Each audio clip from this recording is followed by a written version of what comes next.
पवित्र पवित्र पवित्र पवित्र सेनाओं के यहोवा, हम आपका धन्यवाद करते हैं आज के समय के लिए जो आपने हमें दिया है।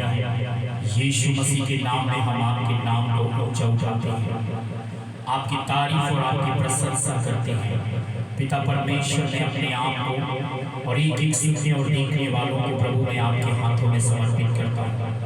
प्रभु आपकी करुणा और आपकी दया एक एक लोगों के ऊपर होने पाए। और इस समय पवित्र आत्मा हम आपका स्वागत करते हैं। आप आइए और हमारे होठों से होकर बात करिए और अपने प्रियजनों के लिए जो भी संदेश देना चाहते हैं वो संदेश अपने दास के होठों के द्वारा होकर बात करिए।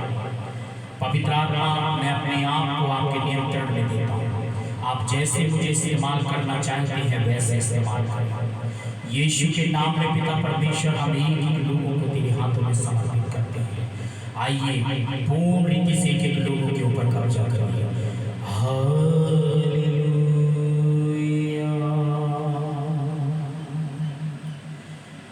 धन्यवाद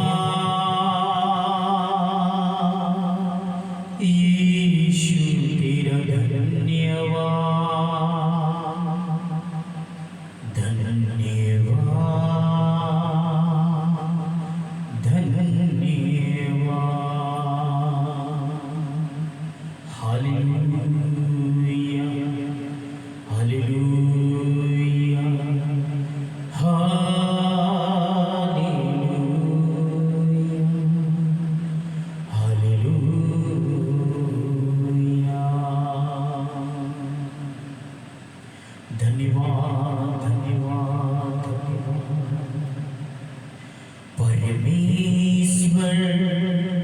पिता परमेश्वर तू ही है दाता हमारे जीवन का।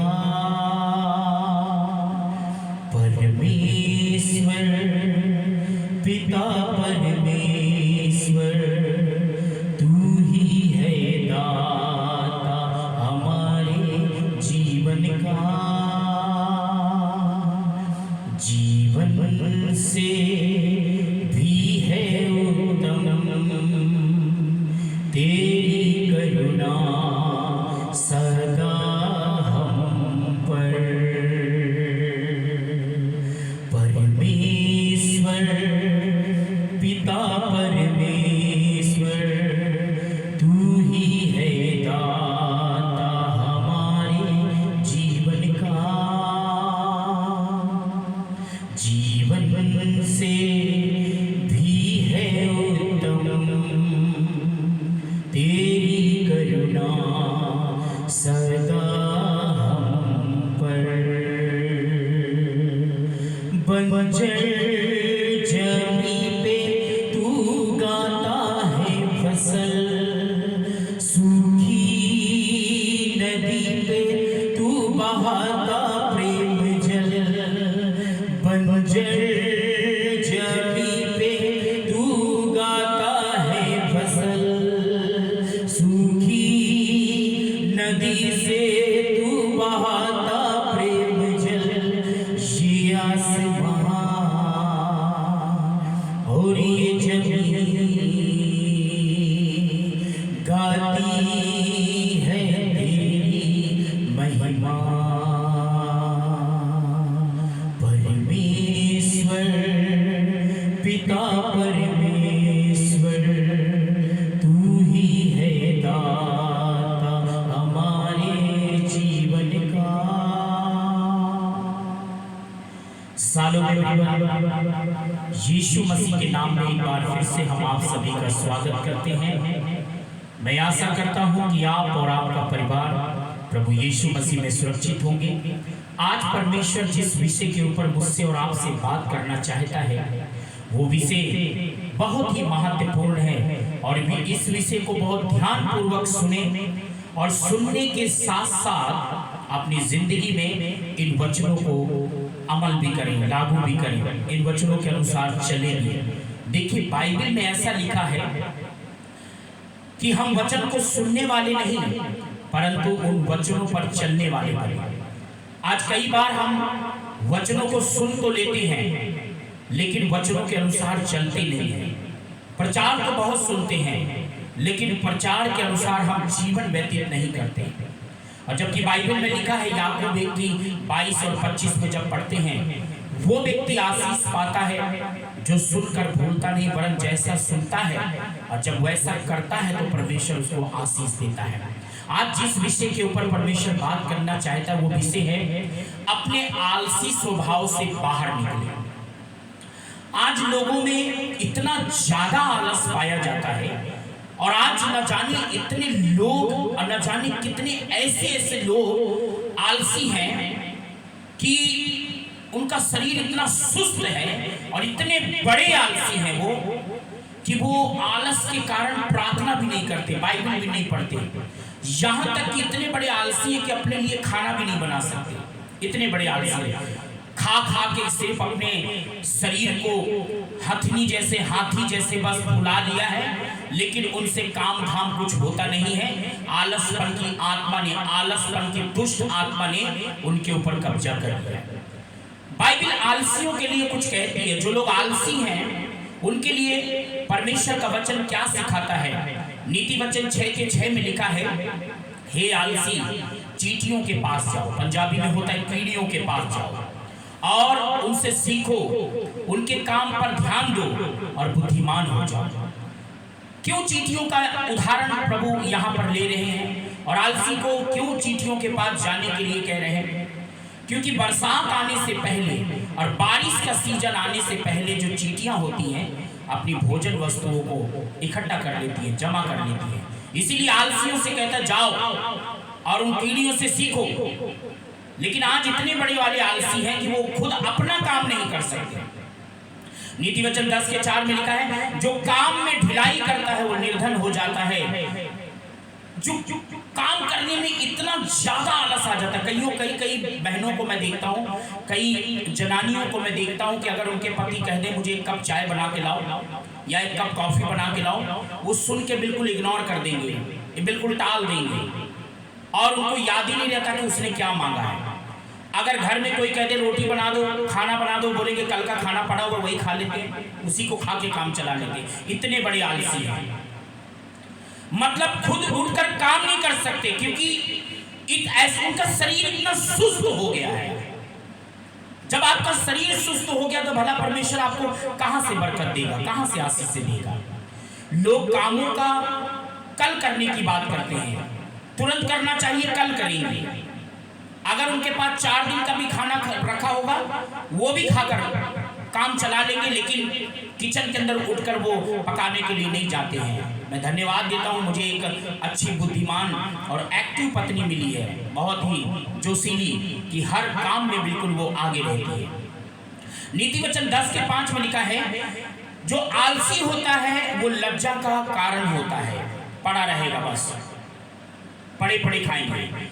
मैं कई ऐसे घरों में प्रार्थना करने के लिए लोगों ने मुझे बुलाया कि आइएगा हमारे घर में प्रार्थना करके जाइएगा, और उल्टा हम प्रार्थना करने गए तो वो उल्टा हमारी पत्नी से ही खाना बनवा रहे हैं, हम ही से खाना बनवाकर हमें भी खिला रहे हैं और खुद भी खा रहे हैं।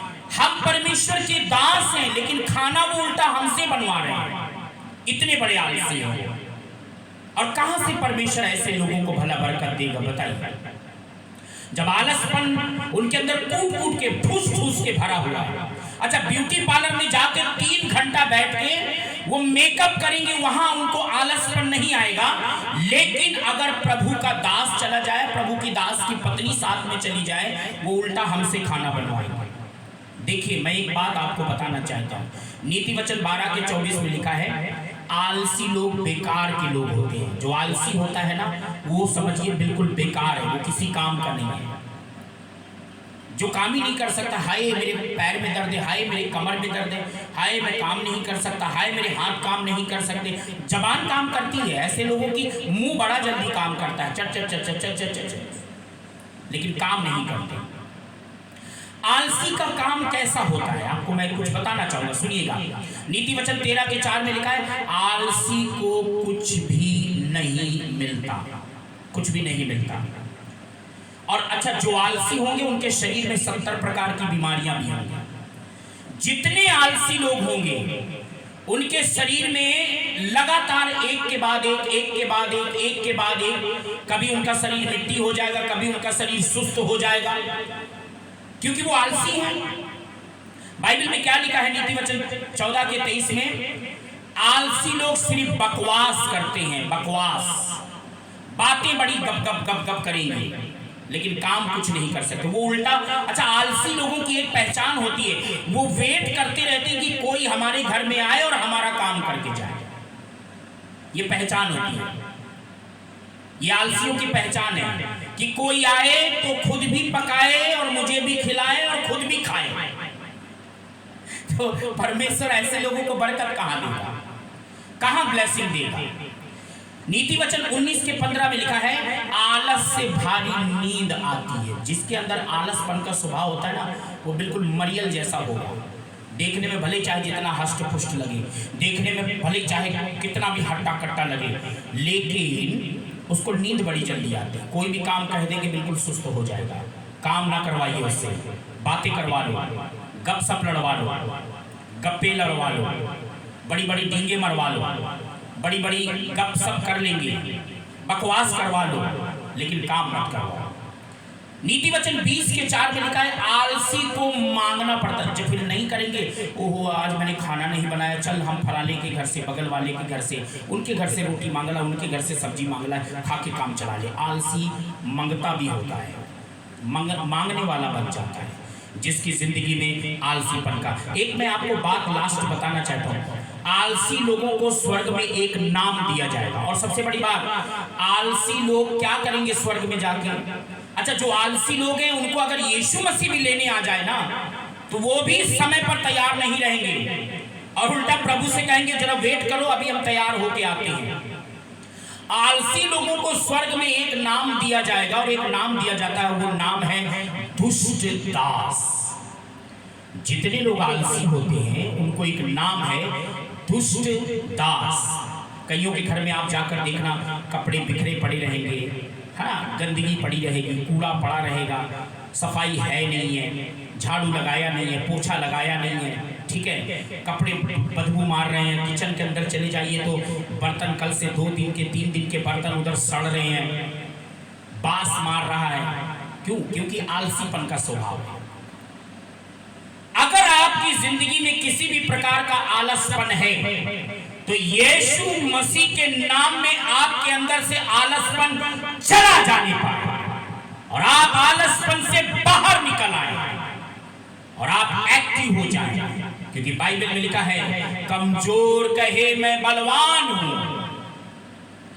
आपके अंदर से आज ही हर एक खाना ना बनाने वाला आलसपन, काम ना करने वाला आलसपन, समय पर काम ना करने वाला आलसपन, बात को टालने वाला आलसपन, प्रार्थना ना करने वाला आलसपन, बाइबल को ना पढ़ने वाला आलसपन, किसी भी प्रकार का आलसपन यदि आपके ऊपर कब्जा कर रहा, मैं आज ही यीशु मसीह के नाम में मैं सारे आलसपन को डांटता हूं। यीशु के नाम में आपका आलसपन की दुष्ट आत्मा छोड़कर चली जाए।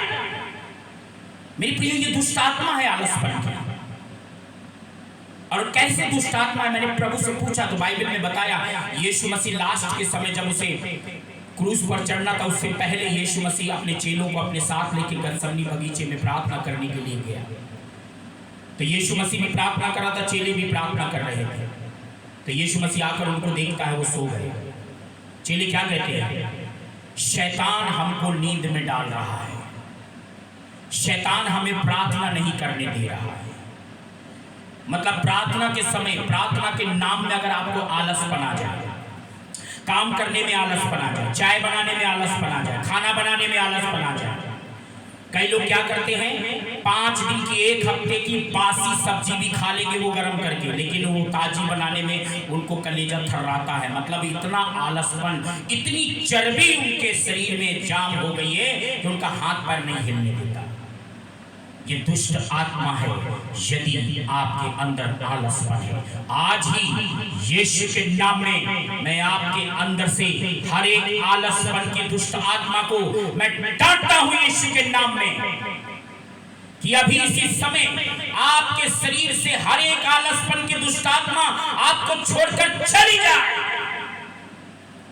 यीशु के नाम में आप एक्टिव हो जाए। प्रभु इन वचनों के द्वारा आशीष दे। जय मसीह।